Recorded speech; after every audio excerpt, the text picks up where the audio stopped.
Hello friends, question number next कहना चाह रहा है कि integration minus infinity to infinity d x divided by x square plus b square into x square plus C square का complete square is equal to pi into b plus two c divided by two b c square b plus c का complete square.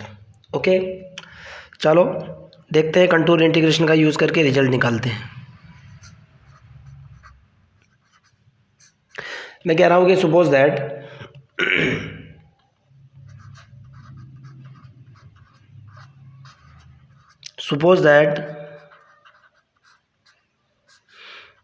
F of x की जो value है वो कितनी है, 1/x² plus के B square, और ये है x² प्लस सी स्क्वायर का complete square. Then putting x is equal to Z, ये हो जाएगा मेरे पास एफ ऑफ जेड की जो वैल्यू निकल करके आएगी 1/z² प्लस के B square,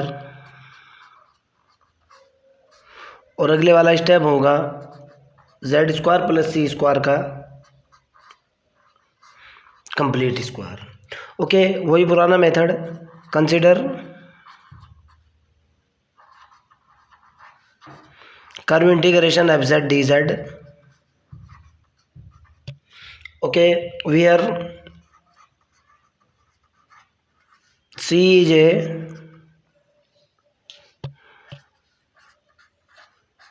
closed contour C closed contour containing gamma. ये तो आपको लिखना ही लिखना है। सपोज दैट ये वो आपका क्लोज कंटूर है, एक्स एक्सिस है, ओरिजिन पॉइंट है, वाई एक्सिस है, और ये क्लोज कंटूर क्या रख रहा है, गामा रख रहा है सर्कल, रेडियस माइनस के आर से लेके प्लस के आर तक है। ओके, और this is close contour c. Now पूरा लिख दूंगा, इन अपर हाफ प्लेन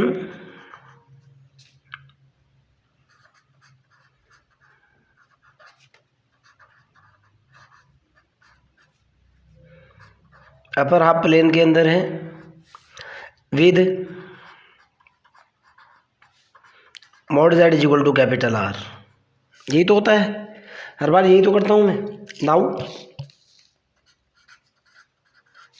सबसे पहले लिमिट निकाल लेते हैं और देखते हैं क्या आता है मेरे पास। Limit mod Z tending to infinity Z into f z या एफ ऑफ जेड, बात एक ही है यार, इज इक्वल टू निकल कर क्या आया, limit mod Z tending to infinity Z into Z square plus के बी स्क्वायर और जेड स्क्वायर प्लस के सी स्क्वायर का complete square and tending to infinity पे ये वाली वैल्यू कितनी होती है, 0 होती है। शॉर्ट में लिख रहा हूँ, सो दैट हर बार होता है ये gamma F Z into D Z is equal to 0 होगा। ये तो सोचना ही नहीं। नाउ फंक्शन लेकर के उसके पोल निकालता हूँ और रिजल्ट देखता हूँ। नाउ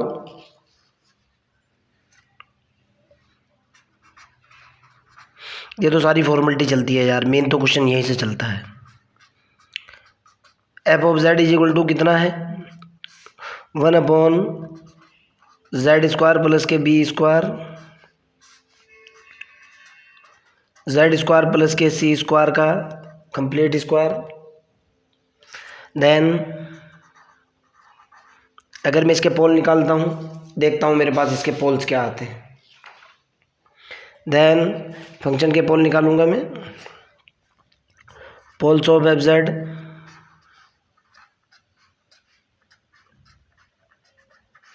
आप भी जानते हो, पोल निकालने के लिए फंक्शन का जो हर वाला पार्ट है उसको 0 के बराबर करना होगा, यू नो वेरी वेल। तो मैंने वही किया, फंक्शन का जो हर वाला पार्ट है उसको 0 के बराबर किया और ये निकला जेड स्क्वायर प्लस के B square, Z square plus के सी स्क्वायर का स्क्वायर इज इक्वल टू 0। पहले वाले को देखो आप, पहले वाले को लिख सकता हूँ Z square minus iota B का कंप्लीट स्क्वायर, और दूसरे वाले को लिख सकता हूँ मैं जेड स्क्वायर माइनस आयोटा सी का कंप्लीट स्क्वायर का स्क्वायर इज इक्वल टू 0। पहले वाले पोर्शन को लिखा मैंने Z minus iota B, Z plus के आयोटा बी। दूसरे वाले पोर्शन को लिखा मैंने जेड प्लस के iota C, Z minus iota C, इसका भी स्क्वायर इज इक्वल टू 0। जहाँ से जेड की 2 वैल्यू निकल करके आई, निकला z is equal to plus minus iota b, दूसरी निकली z is equal to plus minus iota c. अभी अगर आप देखिए, आप जो आपका ग्राफ था ये एक्स एक्सिस था, ये माइनस के आर था, ये प्लस के आर था। Z is equal to iota B यहाँ कहीं होगा, Z is equal to minus iota B यहाँ कहीं होगा, Z is equal to iota C, suppose that कहीं भी मान सकते हो आप, कोई दिक्कत वाली बात नहीं है। Okay, z is equal to iota c, okay, y is equal to c है, सपोज दैट आपने यहाँ मान लिया। Iota c iota b minus iota c दोनों बाहर हैं, आउटसाइड हो जाएंगे इस कर्व के, गामा के। सो दैट आप क्या लिखोगे, so that z is equal to iota B and z is equal to iota C lie in, short में लिख दिया मैंने curve C, and z is equal to minus iota B, z is equal to minus के iota C क्या हैं, outside हैं of curve C. So that अब मैं जो रेजिड्यू निकालूंगा वो z is equal to iota B और z is equal to iota c के ऊपर निकालूंगा। नाउ मेरा एफ ऑफ z जो है वो है 1/z स्क्वायर प्लस के बी स्क्वायर है और z स्क्वायर प्लस के सी स्क्वायर का कंप्लीट स्क्वायर है, आप जानते हो।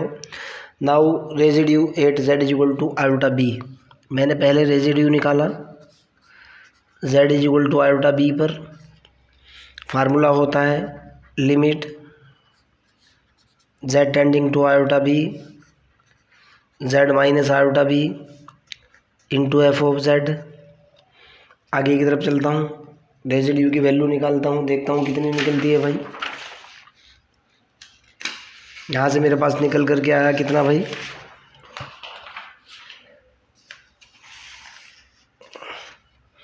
ये निकला residue z is equal to iota B पर बराबर ये हुआ z माइनस के iota B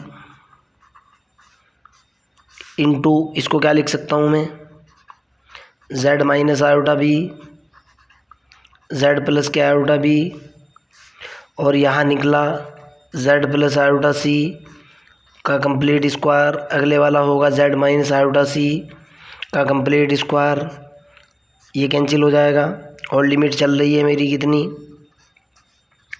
z is equal to iota B.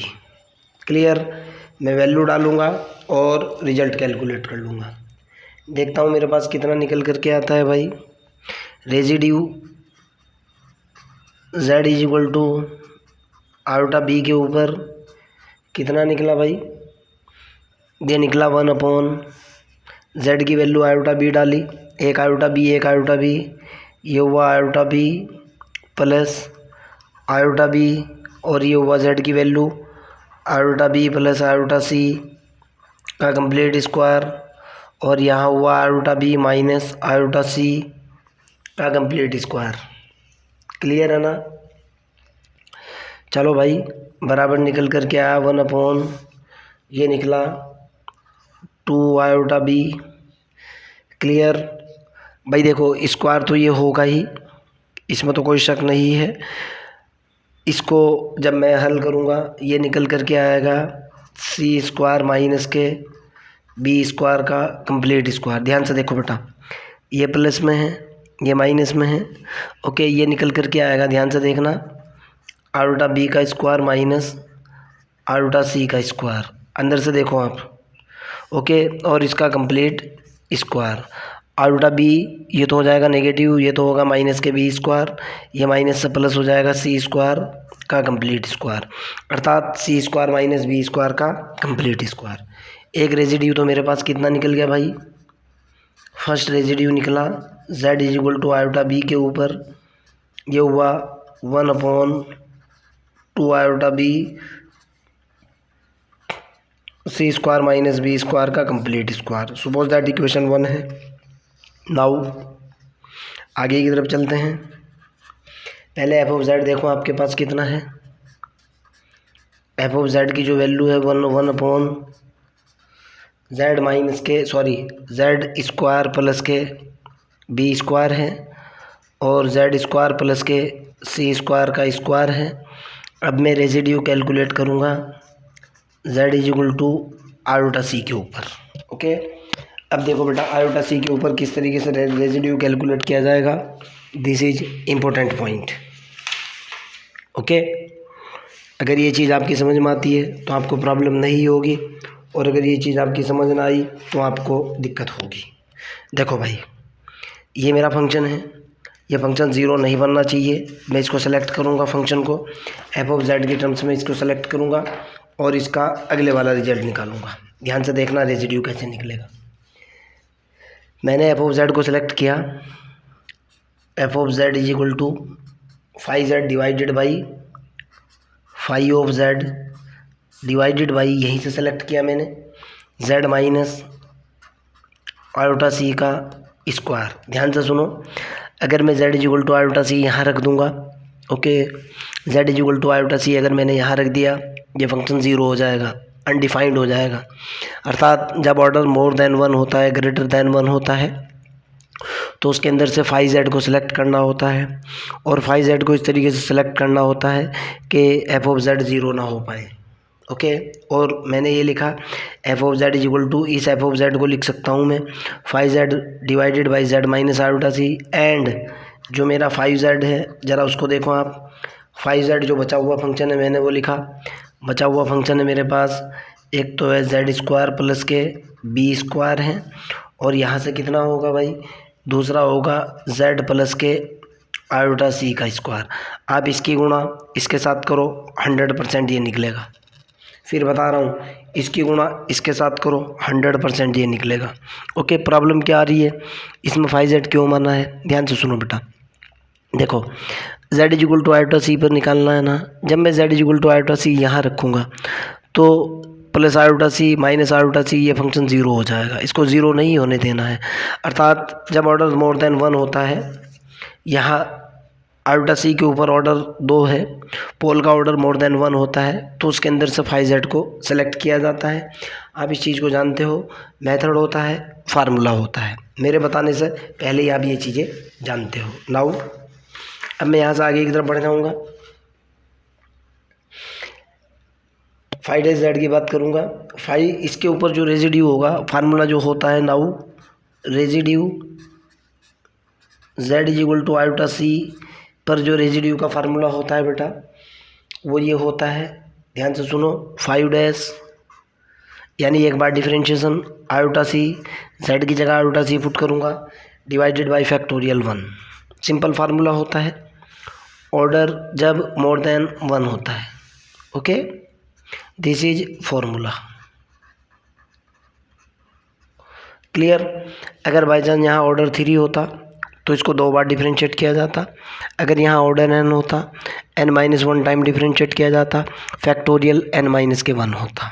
Okay, अर्थात कंसेप्ट ये होता है, z प्लस ही ले लो, कोई दिक्कत वाली बात नहीं है, प्लस a की पावर अगर n है तो सीधा सीधा रेजिड्यू जो होता है, फार्मूला होता है 5n-1, जिसके ऊपर मैं निकाल रहा हूँ, सपोज दैट a के ऊपर निकाल रहा हूँ, डिवाइडेड बाई फैक्टोरियल n।